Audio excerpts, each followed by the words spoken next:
ఆంధ్రప్రదేశ్ రాష్ట్రంలో ఎన్డీఏ ప్రభుత్వం ఏర్పడి 6 నెలల సమయం అవుతుంది.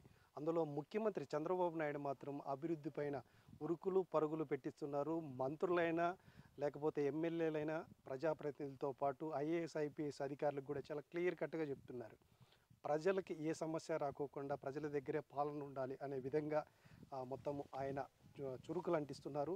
అందులో భాగంగా కూడా మొత్తము మడకశిర ఎమ్మెల్యేగా ఎంఎస్ రాజు 6 నెలలు పరిపాలన, మడకశిర అభివృద్ధి ఏ విధంగా ఉంది, అసలు ఆయన ఎన్నికలు ఇచ్చిన హామీలేంటి, ఏ విధంగా అభివృద్ధిలో దూసుకెళ్తున్నారు ఏంటి అనేది ఎమ్మెల్యే మడకశిర ఎమ్మెల్యే ఎంఎస్ రాజు గారు ఉన్నారు. అన్నాడు. రాజుగారు నమస్తే.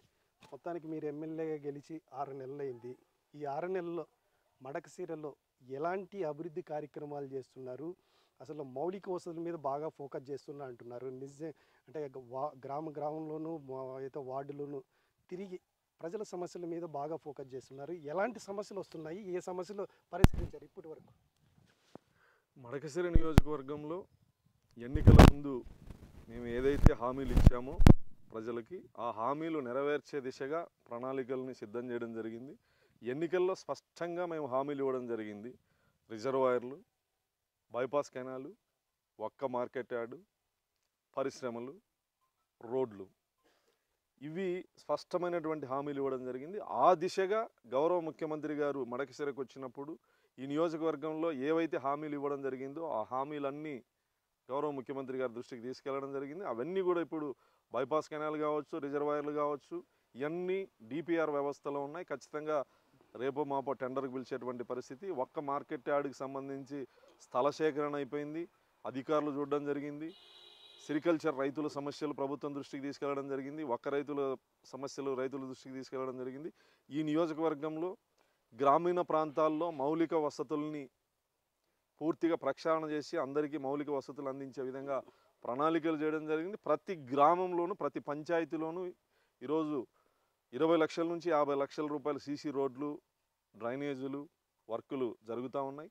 ప్రతి మండలానికి దాదాపు 5 కోట్ల రూపాయల వర్కులు జరుగుతూ ఉన్నాయి. సంక్రాంతికి ఈ పనులు పూర్తి చేసి మళ్ళీ రెండో విడత బడ్జెట్ తీసుకొచ్చి అన్నారు చేస్తే ఖచ్చితంగా ఈ 5 సంవత్సరాల లోపు సీసీ రోడ్లు లేని గ్రామాలు, తార్ రోడ్లు లేని గ్రామాలు ఉండబోవు. ఖచ్చితంగా అన్ని గ్రామాల్లో సీసీ రోడ్లు, డ్రైనేజు, తాగునీటి వ్యవస్థ, పంచాయతీ నుంచి లైటింగ్ కానీ మౌలిక వసతులు ఏవైతే కోరుకుంటున్నారో అవన్నీ ఖచ్చితంగా ప్రక్షాళన చేయబోతున్నాయి. ఖచ్చితంగా రాబోయే రోజుల్లో మడకశిర నియోజకవర్గం అద్భుతంగా చూడబోతాం. అంటే మీరు మడకశిర అంటే ఎన్నికలకు ముందు ఎన్నికల ప్రచారంలో కూడా చాలా గ్రామాలు తిరిగారు, అన్ని మండలాలు చుట్టేశారు.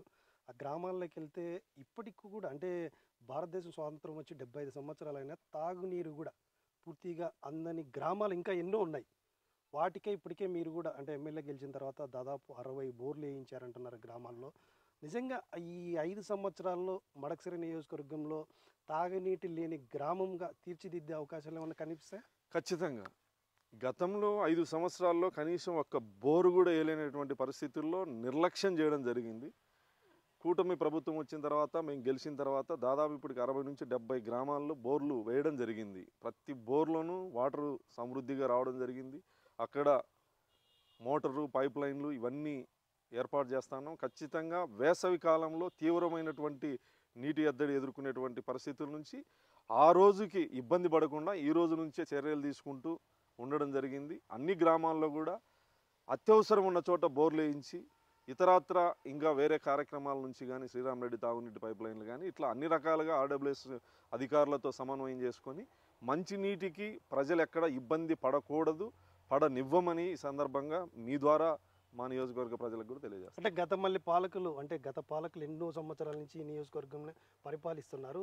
కనీసం మౌలిక వసతులు అంటే తాగడానికి నీళ్లు లేని ఆ నిధులన్నీ ఎక్కడికి పోయినాయంటారు? అసలు ఏం చూసారా? అసలు జల్ జీవన్ మిషన్ ద్వారా ప్రతి నియోజకవర్గంలోనూ గతంలోనే కేంద్ర ప్రభుత్వం బడ్జెట్ కేటాయించింది. రాష్ట్ర ప్రభుత్వం నుంచి ఇవ్వాల్సినటువంటి షేర్ ఇవ్వకుండా వాటిని నిర్వీర్యం చేయడం జరిగింది. గౌరవ ముఖ్యమంత్రి చంద్రబాబు నాయుడు గారు, ఉప ముఖ్యమంత్రి గారు కేంద్ర ప్రభుత్వం నిధులు, రాష్ట్ర ప్రభుత్వం నిధులు జత చేసి జల్ జీవన్ మిషన్ ద్వారా ఖచ్చితంగా గ్రామాల్లో ఇంటింటి కొలాయి తీసుకొచ్చేటువంటి పరిస్థితికి శ్రీకారం చుట్టారు. భిన్నంగా ఇక్కడ పూర్తిగా నీటి సౌకర్యం లేనటువంటి గ్రామాలు అనేకం ఉన్నాయి. గతంలో వైఎస్ఆర్ కాంగ్రెస్ పార్టీ శాసనసభ్యులు ప్రభుత్వం నిర్వీర్యం చేయడం జరిగింది. దాహం కోసం ప్రజలు ఇబ్బంది పడకూడదు. నేను మొదట్లో వచ్చినప్పుడు 20 రోజులు, 10 రోజులు, 15 రోజులు వాటర్ మా వార్డులకి రావని చెప్పేసి మున్సిపాలిటీలో చెప్పేవాళ్ళు. ఈరోజు అధికారులని, నాయకుల్ని జాయింట్ యాక్షన్ కమిటీగా మడకశిరలో 20 వార్డులకి ఇంటింటికి పంపించడం జరిగింది. 20 రోజులు, 15 రోజులు, 10 రోజులు వాటర్ ఎందుకు రావు? ఎందుకు ఈ సమస్యలు? వీటిని అధిగమించాలంటే మనం ఏం చేయాలి? ఈ రకంగా ప్రభుత్వ అధికారుల సహకారంతో, మా నాయకుల సహకారంతో ఒక ప్రణాళిక రూపొందించి ఖచ్చితంగా రాబోయే రోజుల్లో ఇటువంటి పరిస్థితి రాకూడదు, రానివ్వకూడదని చెప్పేసి ఒక ప్రణాళికబద్ధంగా ముందుకు పోతున్నటువంటి పరిస్థితి. మౌలిక వసతులు, డ్రైనేజ్ వ్యవస్థ అస్తవ్యస్తంగా ఉన్నది. అదేవిధంగా మురికి నీరు ఇళ్ల ముందు రోడ్డు ఎంత ఉంటే అంత మురికి నీరు ఉండేటువంటి పరిస్థితి. వాటన్నిటినీ కూడా బడ్జెట్ వేపించి ప్రభుత్వం నుంచి గౌరవ ముఖ్యమంత్రి గారి దృష్టికి తీసుకెళ్ళి ఖచ్చితంగా బడ్జెట్ తీసుకొచ్చి మడకశిర కానీ గ్రామీణ ప్రాంతాల్లో కానీ డ్రైనేజ్ వ్యవస్థను కూడా సరిచేస్తాం. మడకశిర పట్టణాన్ని అంటే మడకశిర పట్టణం నీ కాన్సెన్స్ నియోజకవర్గం హెడ్ క్వార్టర్ అంటే ఒక కుగ్రామం లాగా చూసేవాళ్ళు. అంటే ఇక మడకశిర ఉందా అనే పని. ఇప్పుడు ఈ 6 నెలల్లో కూడా మార్పు అనేది చాలా స్పష్టంగా కనిపిస్తుంది. ఈ 4.5 సంవత్సరం మీ టర్మ్లో మడకశిర అనేది ఏపీలో ఒక బ్రాండు, ఒక పేరు నిలబడే విధంగా రూపుదిద్దుతారా అభివృద్ధిలో? ఖచ్చితంగా మడకశిర నియోజకవర్గం అంటే గతంలో ఉన్నటువంటి ఎమ్మెల్యేలు కావచ్చు, లేదా ఆ రోజు ఉన్నటువంటి పరిస్థితులు కావచ్చు, పెద్దగా పబ్లిసిటీలో లేనటువంటి నియోజకవర్గం. కారణం జిల్లా కేంద్రానికి చివర ఉంటుంది, రాష్ట్రానికి చివరన ఉంటుంది.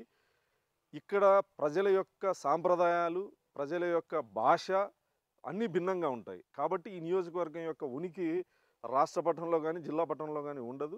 ఖచ్చితంగా మా ప్రజల యొక్క మనోభావాల్ని, ఆత్మగౌరవాన్ని అమరావతిలో మాట్లాడుకునే విధంగా పరిపాలన చేస్తాం. ఖచ్చితంగా ఆ దిశగా ముందుకు పోతాం. అంటే మీడియాలో మడకశిర ఈ మధ్య 6 నెలలు అలచల్ అవుతుంది అనే పదం లేకుండా అభివృద్ధిలో చేసి చూపిస్తారా? ఖచ్చితంగా. మీరు ఇందాక అన్నారు 6 నెలల ముందు మడకశిర వేరు, ఇప్పుడు మడకశిర వేరని. మడకశిరకి ఇంకొక 6 నెలల తర్వాత రండి, బ్యూటిఫికేషన్కి 2.5 కోట్ల రూపాయలతో బడ్జెట్ వేయడం జరిగింది. వర్క్ కూడా స్టార్ట్ చేసిన క్రమంలో మా మండల కన్వీనర్ మనోహర్ గారు చనిపోవడం వల్ల అతను చేయాల్సినటువంటి వర్క్ అది పెండింగ్ పడింది.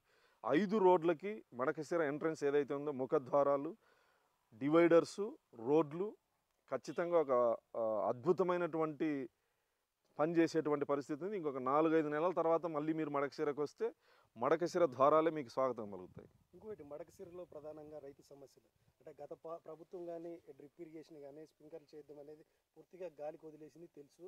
అయితే ఈ ప్రభుత్వం ఎన్డీఏ గవర్నమెంట్ ముఖ్యమంత్రి చంద్రబాబు నాయుడు వచ్చిన తర్వాత ప్రతి ఒక్కరికి రైతుకి ఏదైతే హార్టికల్చర్లో ఏదైతే డ్రిప్ పరికరాలను అవన్నీ అందిస్తున్నారు. మొన్న కూడా మీ చేతుల మీదుగా దాదాపు ఎంతో సబ్సిడీ పంపిణీ చేసి అంటారు. అంటే సిరికల్చర్ కానీ లేకపోతే ఒక్క రైతులు కానీ అంటే ఇలాంటి రైతులకి ఎలాంటి ప్రోత్సాహాలు ఇస్తున్నారు, ఎలాంటి అభివృద్ధి తీసుకెళ్తారు? గత 5 సంవత్సరాలు రైతులకు ఇవ్వాల్సినటువంటి రాయితీలు కానీ, రాయలసీమలో వర్షాభావం తక్కువ ఉండడం వల్ల బిందు సేద్యాన్ని గౌరవ ముఖ్యమంత్రి గారు ఈ రాయలసీమలో ప్రవేశపెట్టారు. రైతుకి 90% సబ్సిడీతో డ్రిప్ ఇరిగేషన్, అనుబంధ పరికరాలు ఇచ్చేటువంటి పరిస్థితి 5 సంవత్సరాల్లో పూర్తిగా నిర్వీర్యం చేయడం జరిగింది. మళ్ళీ గౌరవ ముఖ్యమంత్రి గారు చంద్రబాబు గారు బాధ్యతలు తీసుకున్న తర్వాత ప్రతి నియోజకవర్గానికి మళ్ళీ డ్రిప్ ఇరిగేషను, వాటి అనుబంధ పరికరాలు, ఎరువులు, ఈ రైతులకు ఏవైతే రాయితీలు ఉన్నాయో ప్రభుత్వం అందించాలో, ప్రభుత్వం వెన్నుదన్నుగా రైతుకు నిలబడాలో ఆ ప్రక్రియలన్నీ మళ్ళీ మొదలవడం జరిగింది. సిరికల్చర్ రైతులకు సంబంధించి వాళ్ళు దాదాపు గతంలో జగన్మోహన్ రెడ్డి గారిని కలవడానికి ముఖ్యమంత్రిగా వాళ్ళ బాధలు తెలుసుకోవడానికి యూనిటీగా ఏర్పడి 13 సార్లు సచివాలయం దగ్గరికి పోతే కనీసం 1 నిమిషం కూడా మాట్లాడలేదు. సిరికల్చర్ రైతులకి 14 నుంచి 19 వరకు ఏ రాయితీలు అయితే వచ్చాయో ఆ రాయితీల్ని జగన్మోహన్ రెడ్డి పూర్తిగా నిర్వీర్యం చేయడం వల్ల దాదాపు లక్షలాది మంది కార్మికులు పట్టు పరిశ్రమను నమ్ముకొని, ఒక పరిశ్రమను నమ్ముకొని ఎంతోమంది ఎన్ని వేల లక్షల కుటుంబాలు ఉన్నాయి, వాటన్నిటిని నిర్వీర్యం చేయడం జరిగింది. మళ్ళీ గౌరవ ముఖ్యమంత్రి గారు చంద్రబాబు గారి బాధ్యతలు తీసుకున్నారు. ఏదైతే 14 నుంచి 19 వరకు సిరికల్చర్ రైతులకి రాయితీలు ఇచ్చాడో ఆ రాయితీలని, వాళ్ళ బకాయిల్ని కూడా రద్దు చేసేటువంటి ప్రక్రియని మొదలు పెట్టడం జరిగింది. అదేవిధంగా మగ్గం నేసేటువంటి కార్మికులకు కూడా రాబోయే రోజుల్లో మంచి జరుగుతుంది. అదేవిధంగా హార్టికల్చర్కి సంబంధించి అనేక అవకాశాలని రైతులకి ప్రభుత్వం డ్రిప్ ద్వారా సబ్సిడీలు, తర్వాత ఈ డ్రోన్ ద్వారా రైతులకి ఏ రకంగా గతంలో చంద్రబాబు గారు రైతులకి ట్రాక్టర్లు ఇస్తే ట్రాక్టర్ ద్వారా వ్యవసాయం చేసుకుంటారా అనే పరిస్థితి మాట్లాడుకునే సందర్భం. ప్రతి రైతుకి ఈరోజు ట్రాక్టర్ ఏ రకంగా ఉందో డ్రోన్లు కూడా భవిష్యత్తులో రైతులు ప్రతి ఇంట డ్రోన్లు ఉండేటువంటి పరిస్థితి ఉంది. అంటే 20 సంవత్సరాల తర్వాత రావాల్సినటువంటి పరిస్థితిని గౌరవ ముఖ్యమంత్రి గారు టెక్నాలజీని ఈ రోజే రైతులకు అందించేటువంటి పరిస్థితి దేశంలో ఎక్కడా జరగని విధంగా దాని యొక్క అవసరాన్ని ప్రజలకి తెలియజెప్పినటువంటి సందర్భం. రైతులకి గతంలో 19-14 ఎన్నికల్లో పట్టుసీమ నిర్మిస్తామని గౌరవ ముఖ్యమంత్రి గారు ఎక్కడా చెప్పలే. కానీ అక్కడ ఉన్నటువంటి లక్షలాది మంది రైతులకి సాగునీరు ఇవ్వాలంటే పట్టుసీమ ఖచ్చితంగా అవసరం అని చెప్పేసి చెప్పినటువంటి సంవత్సరానికి పట్టుసీమను ఏర్పాటు చేసి లక్షలాది ఎకరాలకి సాగునీరు ఇచ్చినటువంటి ముఖ్యమంత్రి ఈ జగన్మోహన్ రెడ్డి అధికారంలోకి వచ్చిన తర్వాత రైతులకి సాగునీటి విషయంలో కానీ రాయలసీమకి జీవనాడి హంద్రీనీవాని దాన్ని నిర్మాణం కోసం దాదాపు 31 పనులు చంద్రబాబు గారు చేయాలని చెప్పేసి బడ్జెట్ కేటాయిస్తే ముఖ్యమంత్రిగా జగన్మోహన్ రెడ్డి వచ్చిన తర్వాత దాన్ని పూర్తిగా ధ్వంసం చేసి ఆ పనులన్నీ రద్దు చేయడం జరిగింది. అంటే రాయలసీమకి జీవనాడైనటువంటి హంద్రీనీవా ద్వారా సాగునీరుని రైతులకు ఇవ్వలేనటువంటి పరిస్థితుల్లో గత ప్రభుత్వం ఉంది. మళ్ళీ గౌరవ ముఖ్యమంత్రి గారు బాధ్యతలు తీసుకున్న తర్వాత ఇప్పుడు హంద్రీనీవా పనులు జరుగుతున్నాయి. ఖచ్చితంగా ప్రతి చెరువుకి నీళ్ళు ఇచ్చేటువంటి ప్రక్రియ జరుగుతుంది. చెరువులకు ఎప్పుడైతే నీళ్ళు ఇస్తామో సాగునీరు రైతులకు ఇవ్వగలిగితే ఈ మడకశిర నియోజకవర్గం మీరు చూడొచ్చు మళ్ళీ ఒక ఊటీని తలపిస్తుంది సాగునీరు ఇవ్వగలిగితే. సో ఆ ప్రక్రియలు రైతులకి ఏ రకంగా మేము ఉపయోగపడాలో ప్రభుత్వం తరపున ఖచ్చితంగా మా రైతులను ఆదుకునేటువంటి పరిస్థితి తీసుకుంటాం. వైసీపీ నాయకులు మాత్రం అలా చూడట్లేదు. అంటే మా ప్రభుత్వంలో రైతులకి ప్రతి ఒక్కరికి ఇన్పుట్ సబ్సిడీలు బటన్ నొక్కి లక్షల రూపాయల అకౌంట్లు రైతుల అకౌంట్ 4 సంవత్సరాల్లో ₹1 రైతులు ఉన్నారు. ఇన్పుట్ సబ్సిడీ వచ్చిందేంబా గత ప్రభుత్వంలో రైతులను అడగండి, నన్ను కాదు, రైతులు అడగండి. కూడా ర్యాలీ చేశారు, రాష్ట్ర వ్యాప్తంగా కూడా కలెక్టర్ ఆఫీసుల ముందు ధర్నాలు చేశారు. అంటే ఏదైతే ప్రభుత్వం వాళ్ళు మనస్సాక్షిని నమ్ముకోరు, సాక్షిని నమ్ముకుంటారు. ఆ సాక్షిలో రాసి అబద్ధపు రాతల్ని నిజం చేసేటువంటి పరిస్థితుల్లో రోడ్డు మీదకి వచ్చి అపహాస్యమైనారు. నేను అనంతపూర్ రోడ్లో రైతు సోదరులారా విజ్ఞప్తి అని చెప్పేసి బ్యానర్లు కట్టడం జరిగింది. ఆ బ్యానర్లో గతంలో వరి బస్తా రేటు జగన్మోహన్ రెడ్డి ప్రభుత్వంలో ఎంత, చంద్రబాబు గారి ప్రభుత్వంలో ఎంత, అన్ని రకాల రైతులకు సంబంధించి జగన్మోహన్ రెడ్డి ఎంత బడ్జెట్ ఇచ్చాడు, మేమెంత ఇచ్చినాం, రైతులకు ఏ రకంగా ఉపయోగపడ్డామని చెప్పేసి వాళ్ళ ర్యాలీ ఎటుంటే అటు ఫ్లెక్సీలు కట్టినారు. ధరల స్థిరీకరణ నిధి 3,000 కోట్లతో ఏర్పాటు చేస్తామని ప్రమాణ స్వీకారం రోజు చెప్పడం జరిగింది. ఆ ధరల స్థిరీకరణ నిధి నుంచి ₹3 కూడా బడ్జెట్ పెట్టలే, ఖర్చు పెట్టలే. ఏ రైతుల్ని ఆ ధరల స్థిరీకరణ నిధి నుంచి కాపాడగలిగాడు జగన్మోహన్ రెడ్డి? సాక్షాత్తు పులివెందల్లో చీనీ రైతు పాయిజన్ తీసుకొని ఆత్మహత్యకు పాల్పడిన సందర్భం. ఈ ప్రభుత్వంలో మాకు న్యాయం జరగదని చెప్పేసి అప్పుల బాధ తట్టుకోలేక పులివెందుల నియోజకవర్గంలో చీనీ రైతు ఆత్మహత్య చేసుకుండే. ఏ రైతుల్ని జగన్మోహన్ రెడ్డి ధరల స్థిరీకరణ ఆక్వా రైతుల, టమోటా రైతుల, అరటి రైతుల, చీనీ రైతుల, ఏ రైతుల్ని ఆదుకోగలిగినారు? కేవలం ప్రచార ఆర్భాటం. జగన్మోహన్ రెడ్డి ప్రభుత్వంలో రైతుల ఆత్మహత్యలో భారతదేశంలో 2వ స్థానం. అతను కూడా రైతుల గురించి మాట్లాడితే ఇంకా ఫైనల్గా ఒక్క తోట ఈ ఒక్క మార్కెట్ అనేది మీ ఎయిము ఇక్కడ రైతులకి కూడా చాలా ఇంపార్టెంట్. అంటే 6 నెలలు అయింది. ఎప్పటి లోపల ఎమ్మెల్యే ఎంఎస్ రాజు ఒక్క మార్కెట్ని అంటే మీ మినిస్టర్ మడకశిర సాక్షి పేపర్ని బాగా ఓపెన్ చేస్తావా? ఎప్పుడు మడకశిర సాక్షి పేపర్ని బాగా చదువుతానట్టున్నావు. వాళ్ళకంటే బుద్ధి లేదు. 6 నెలల్లో అసలు హామీలు నెరవేర్చలేదు, రిజర్వాయర్లు రాలేదు, 6 నెలల్లో బైపాస్ కెనాల్ రాలేదు, 6 నెలల్లో ఒక్క మార్కెట్ రాలేదని పెద్ద హెడ్లైన్ పెట్టి రాసిండ్రి. ఆ పేపర్ చదివినట్టున్నావు. 6 నెలల్లో బైపాస్ కెనాల్ చెప్తా 6 నెలల్లో బైపాస్ కెనాల్ నిర్మాణం సాధ్యమా? రిజర్వాయర్లు నిర్మాణం సాధ్యమా? ఒక్క మార్కెట్ దశాబ్దాలుగా నా ప్రాంతంలో నా రైతుల యొక్క డిమాండ్ అది. దాన్ని ఈరోజు జాయింట్ కలెక్టర్ గారు వచ్చారు, వ్యవసాయ శాఖ అధికారులు వచ్చారు, జిల్లా కలెక్టర్ గారు వచ్చారు, ల్యాండ్ను చూశారు, భూమిని కేటాయించినారు. నేను అసెంబ్లీలో మా అచ్చెన్నాయుడు గారిని అడిగితే అసెంబ్లీ వేదికగా కూడా సమాధానం చెప్పినారు. ఖచ్చితంగా ఒక్క మార్కెట్ని ఇక్కడ ఏర్పాటు చేస్తామని చెప్పేసి.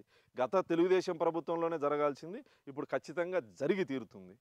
ఇంకోటి ప్రధానంగా అంటే మీ అధినేత ముఖ్యమంత్రి చంద్రబాబు నాయుడు ఫోకస్ చేశారని ఎంఎస్ రాజు గడపకి వెళ్తున్నారా, లేకపోతే నిజంగా ప్రజల సమస్యలు అంటే మీరు ఎప్పుడు చూసినా కూడా దాదాపు వారంలో అక్కడ మడకశిరలో లేకపోయినా 5 రోజులు ఇక్కడ స్పెండ్ చేస్తున్నారు, వార్డుకి వెళ్తున్నారు, వాళ్ళ సమస్యలు అనేది ఇమీడియట్గా ఆ పరిష్కారం చేస్తున్నారు అనేది కూడా వస్తున్నాయి. అసలు ఆ సమస్యలు ఎలాంటి సమస్యలు వస్తున్నాయి బాగా? ఇక్కడ మొదట మడకశిర నియోజకవర్గానికి నేను 18-19 రోజుల ముందు ఇక్కడికి రావడం జరిగింది. ఇక్కడికి వచ్చిన తర్వాత తెలుగుదేశం పార్టీ నాయకులు కార్యకర్తలు భుజాల మీద జనసేన బీజేపీ నాయకుల యొక్క సహకారంతో ప్రజలు నమ్మి నన్ను గెలిపించినారు. గెలిపించిన తర్వాత నా బాధ్యతను నేను నెరవేర్తించాలి. చివరి నిమిషం వరకు నా నియోజకవర్గం అభివృద్ధి, నా ప్రజలకు ఏ రకంగా నేను ఉపయోగపడతానో ఆ రకంగా ఉపయోగపడతా. గతంలో ఉన్నటువంటి ఎమ్మెల్యేలకు భిన్నంగా ఖచ్చితంగా నన్ను చంద్రబాబు నాయుడు గారు పంపిస్తే నన్ను నమ్మి గెలిపించినటువంటి నాయకులకు కానీ, ప్రజలకు కానీ, కార్యకర్తలకు కానీ ఎక్కడ అభద్రతా భావం కానీ వీణా గెలిపించింది అనేటువంటి పరిస్థితి రాకుండా ఖచ్చితంగా వీడు మా ఎమ్మెల్యేని కాలర్ ఎగరేసుకునే విధంగా నేను పరిపాలించాలని డిసైడ్ అయినా. వాళ్ళ రుణం తీర్చుకోవాలి. ఎందుకంటే ఈరోజు నాకు ఈ హోదా, ఈ సామాజిక హోదా, ఎమ్మెల్యేగా ఈరోజు నేను అనుభవిస్తున్నటువంటి హోదా ఏదైతుందో అది వాళ్ళ భిక్ష. ఖచ్చితంగా వాళ్ళ రుణం తీర్చుకునేటువంటి ప్రక్రియలో వారానికి 5 రోజులే కాదు, వారానికి 7 రోజులు ఉండే అవకాశం వచ్చినా ఖచ్చితంగా ఒక 2-3 నెలల తర్వాత మడకశిరలోనే ఉండబోతాడా 24 గంటలు వాళ్ళకి అందుబాటులో ఉంటుంది. ఈ అధినేత మాత్రం 164 నియోజకవర్గాల్లో ఎక్స్పెక్ట్ కుప్పం సహా ప్రతి 3 నెలలకు ఒకసారి ర్యాంకింగ్ రేటింగ్ ఇస్తున్నారు. మడకశిర ఎమ్మెల్యే ఎంఎస్ రాజు ఏ ర్యాంకింగ్లో ఉంటారు? ఖచ్చితంగా ర్యాంకింగ్లో ఉంటా. చంద్రబాబు గారు పిలిపించి మందలించే పరిస్థితులు అయితే ఉండను.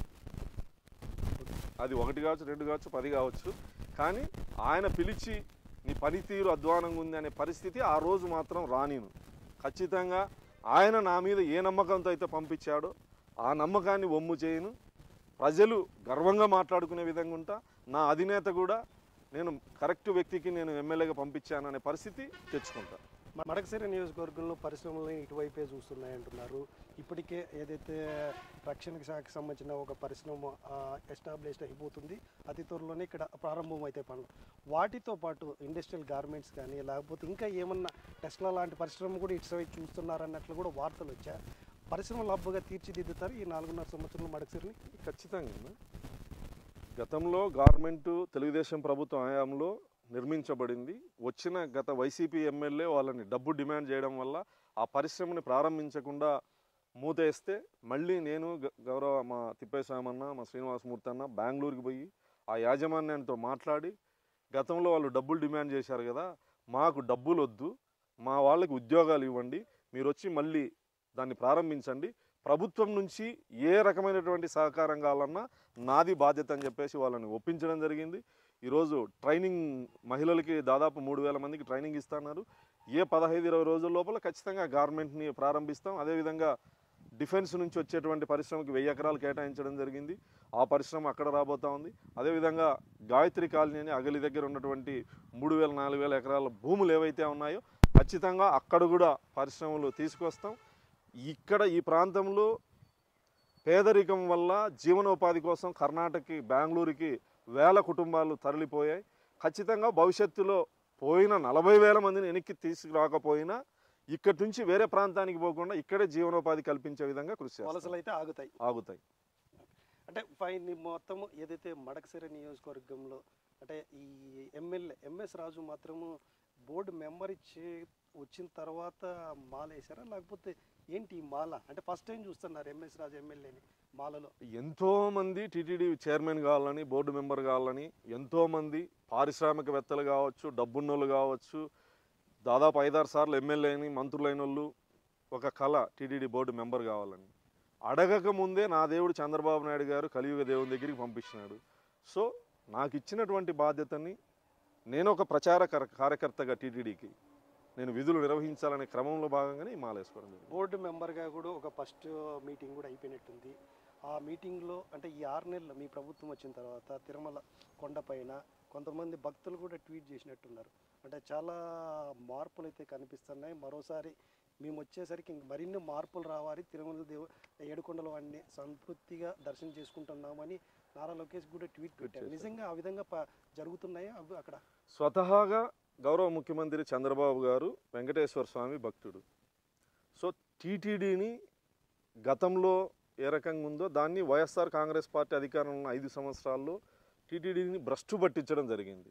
సో వాటిని ప్రక్షాళన చేసే దిశగా గౌరవ ముఖ్యమంత్రి గారి సలహాలు ఆదేశాల మేరకు బిఆర్ నాయుడు గారి ఆధ్వర్యంలో అధికారులు కానీ బోర్డు మెంబర్స్ కానీ ఆ దిశగానే పనిచేస్తాను.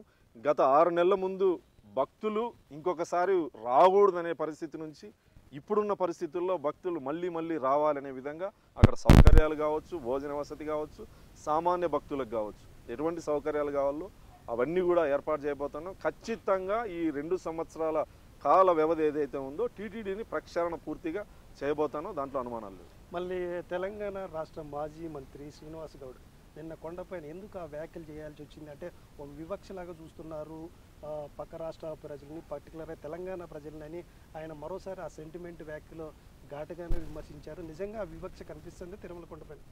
అర్థరహితం, అవగాహన రాహిత్యం, అది అస్తిత్వం కోల్పోయేటప్పుడు తన అస్తిత్వం కోసం ఏదో ఒక ఉనికిలో ఉండాలని చెప్పేసిన ఆరాటం తప్ప టీటీడీలో తెలంగాణ భక్తులకు కానీ లేదా ఈ విదేశాల నుంచి వచ్చే భక్తులకు కానీ, తమిళనాడు నుంచి వచ్చే భక్తులకు కానీ, కర్ణాటక నుంచి వచ్చే భక్తులకు కానీ ఎటువంటి వివక్షత ఉండదు.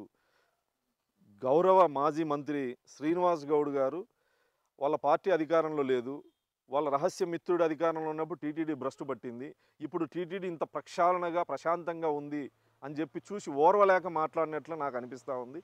ఎందుకంటే అక్కడ దాదాపు 60,000 నుంచి 80,000, 90,000 మంది భక్తులు ప్రతిరోజు అక్కడికి వస్తూ ఉంటే ఆ 90,000 మంది 80,000 మందిలో కులాన్ని, ప్రాంతాన్ని చూసేటువంటి పరిస్థితి నిజంగా ఉంటుందా?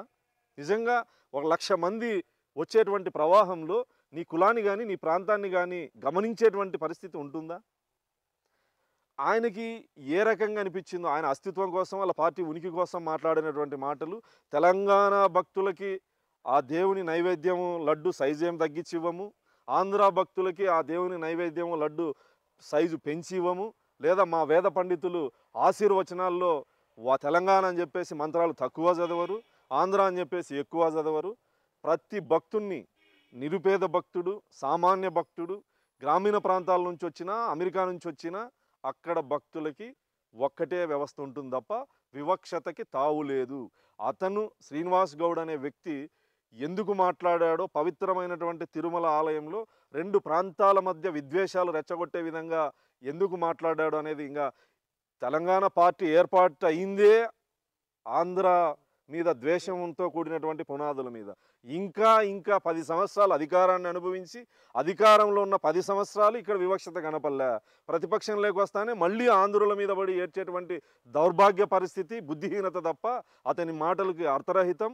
ప్రజలు వాటిని విశ్వసించరు, నమ్మరు. అంటే నిజంగా ఇంకా పునర్విభజన అయిపోయి దాదాపు 12 ఏళ్ళ పైన అవుతుంది రాష్ట్రము. ఇంకా ఆ వివక్ష అనేది అంటే ఆ 2 రాష్ట్రాల మధ్య, తెలుగు ప్రజల మధ్య విద్వేషాలు రగడ అవనేది ఇంకా నమ్ముతారా ప్రజలు? ప్రజలు నమ్మేటువంటి పరిస్థితి లేదు. కానీ వాళ్ళని నమ్మేటువంటి మూర్ఖపు జనానికి ఆ విధంగా ఉపయోగించుకోవాలనేటువంటి క్రమం. ఆంధ్ర, తెలంగాణ భౌగోళికంగా విడిపోయి 12 సంవత్సరాలు అయిపోయింది. ఎవరి పరిపాలన వాళ్ళది, ఎవరి రాష్ట్రం వాళ్ళది, ఎవరి పద్ధతులు వాళ్ళవి. నిమగ్నం అయిపోయినారు. ఆ ద్వేషము లేదు. ఇంతకుముందు తెలంగాణ విడిపోయినప్పుడు కొంత సెంటిమెంట్, బాధ మనకు కూడా ఉండేది. ఈరోజు ఆ పరిస్థితి లేదు. ఎవరి రాష్ట్రం వాళ్ళది, ఎవరి పరిపాలన వాళ్ళది. అయినా తెలంగాణ మంత్రులు కానీ ప్రజాప్రతినిధులు అనుకోవట్లేదు. మొన్న కాంగ్రెస్ ప్రభుత్వంలో రెవెన్యూ శాఖ మంత్రి, సమాచార శాఖ మంత్రి శ్రీనివాస్ రెడ్డి కూడా అమరావతిలో పెడితే నిధులన్నీ ఏదైతే ఇన్వెస్ట్మెంట్లో మొత్తం వరదలు వస్తాయి, కొట్టకపోతే మొన్న చూశారు కదా అని కూడా చాలా ఘాటుగా స్టేట్మెంట్. అతను ఏ ఉద్దేశంతో మాట్లాడినాడు కానీ అది వాస్తవం. తెలంగాణలో పెట్టుబడులు రావడం లేదు, ఆంధ్రప్రదేశ్కి వస్తూ ఉన్నాయి, అమరావతికి వస్తూ ఉన్నాయి. ఈరోజు ఈ 6 నెలల కాలంలో చంద్రబాబు గారు కలిసినటువంటి పారిశ్రామికవేత్తలు కానీ, జరిగినటువంటి ఎంఓయూలు కానీ, తెలంగాణలో జరిగినటువంటి బేరీజు వేసుకుంటే ఈరోజు అమరావతిలో ధైర్యంగా పెట్టుబడి పెట్టడానికి పారిశ్రామికవేత్తలు సిద్ధంగా ఉన్నారు, రియల్ ఎస్టేట్ చేసేవాళ్ళు సిద్ధంగా ఉన్నారు. భూముల రేట్లు పెరిగినాయి, తెలంగాణలో భూముల రేట్లు తగ్గిపోయినాయి. కాబట్టి ఏదో ఒక స్టేట్మెంట్ మాట్లాడితే మళ్ళీ ఇటువైపు తిప్పుకోవచ్చామనే పరిస్థితుల్లో మాట్లాడినటువంటి మాటలు అవి. అమరావతిలో పెట్టుబడులు పెరిగిపోయినాయి. ఖచ్చితంగా ఒక 6 నెలలు, 1 ఇయర్ లోపల అమరావతి ఒక మహానగరంగా నిర్మించబడతా ఉంది. ఇవన్నీ చూసి జీర్ణించుకోలేక అంటే అభివృద్ధి మాట్లాడారు. చెందుతుంది జరుగుతుంది అనే అపనమ్మకంతోనే వాళ్ళు ఆ మాటలు మాట్లాడుతున్నారంట.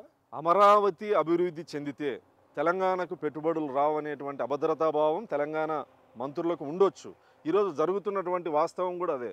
గౌరవ ముఖ్యమంత్రి చంద్రబాబు నాయుడు గారు బాధ్యతలు తీసుకున్న తర్వాత ఉన్నటువంటి అమరావతి గత 5 సంవత్సరాల్లో అమరావతిని విధ్వంసం చేసినారు. అమరావతిని విధ్వంసం చేయడం వల్ల అనేక మంది పెట్టుబడిదారులు ఇటువైపు నుంచి అటువైపు పోయారు. అప్పుడు ఈరోజు చంద్రబాబు గారు ముఖ్యమంత్రి అయిన తర్వాత ఆయన మీద నమ్మకంతో మళ్ళీ పెట్టుబడిదారులు ఇటువైపు తిరిగి వస్తున్నటువంటి పరిస్థితి. ఆ రోజు ఉన్నటువంటి భూమి రేట్లు కానీ ఈ రోజు ఉన్నటువంటి భూమి రేట్లు కానీ, ఆ రోజు ఇక్కడి నుంచి పారిశ్రామికవేత్తలు పారిపోతే మళ్ళీ ఈరోజు రెడ్ కార్పెట్ వేసి మళ్ళీ వాళ్ళందరినీ ఈ రాష్ట్రానికి తీసుకొస్తున్నటువంటి పరిస్థితి. ఇవన్నీ చూసి అక్కడ జరిగేటువంటి గందరగోళాలు ఏవైతే ఉన్నాయో నాకైతే తెలియదు, కానీ వాటిని ఆ ప్రజల్ని మభ్యపెట్టేందుకు ఈ రాష్ట్రం మీద మాట్లాడుతూనే ఉంటారు. కానీ ఆ రోజైనా ఈ రోజైనా గౌరవ ముఖ్యమంత్రి చంద్రబాబు నాయుడు గారు నిబద్ధతతో తన పని తాను చేసుకుపోతున్నాడు తప్ప వాళ్ళు ఎవరో మాట్లాడినారని చెప్పేసి ఇక్కడ 5 మంది మంత్రులతో మాట్లాడిచ్చే ఈ నీచపు సంస్కృతి ఇప్పుడు లేదు. ఇంకోటి అంటే ఆంధ్రప్రదేశ్ రాష్ట్ర వ్యాప్తంగా ఎన్డీఏ కూటమి టీడీపీ అధికారంలోకి వచ్చిన తర్వాత టీడీపీలో ఎమ్మెల్యేలు కింద దిగువ శ్రేణి క్యాడర్ని పట్టించుకోవట్లేదు, వాళ్ళు రగిలిపోతున్నారు అనేది వాదన ఎక్కువగా వినిపిస్తుంది. మడకసిరిలో ఎలాంటి పరిస్థితి ఉంది? ఏ నియోజకవర్గమైనా ఏ పార్టీ అయినా కార్యకర్తలు పట్టుకొమ్మలు. కార్యకర్తలు లేనటువంటి పార్టీకి మనుగడ ఉండదు. కార్యకర్తల్ని గౌరవించినటువంటి ఎమ్మెల్యేలకైనా మంత్రులకైనా ఖచ్చితంగా మనుగడ ఉండదు.